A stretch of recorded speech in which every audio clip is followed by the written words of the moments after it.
আলহামদুলিল্লাহ আলহামদুলিল্লাহ। আমরা এখন সেই বদরের প্রান্তের যে মসজিদ রয়েছে, ঐতিহাসিক মসজিদে আরিশ। এই মসজিদে আরিশে আমরা সমস্ত সাথী ভাই জমজম ট্যুর অ্যান্ড ট্রাভেলসের সমস্ত সাথীরা এখানে আসরের সালাত আদায় করলাম, আসরের নামাজ আদায় করলাম। আলহামদুলিল্লাহ, আমাদের এই নামাজকে আল্লাহ জাল্লাহ শানু কবুল করে নিক।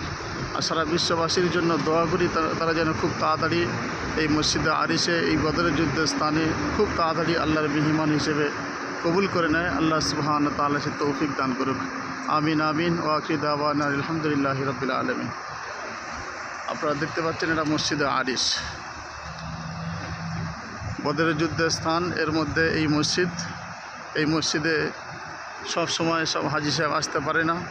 আল্লাহ সুবহানাহু ওয়া তাআলা আমাদের রহম ও করম করেছেন, আমরা আসতে পেরেছি। এটা আল্লাহ জাল্লাহ শানুর দরবারে লক্ষ লক্ষ শুকরিয়া।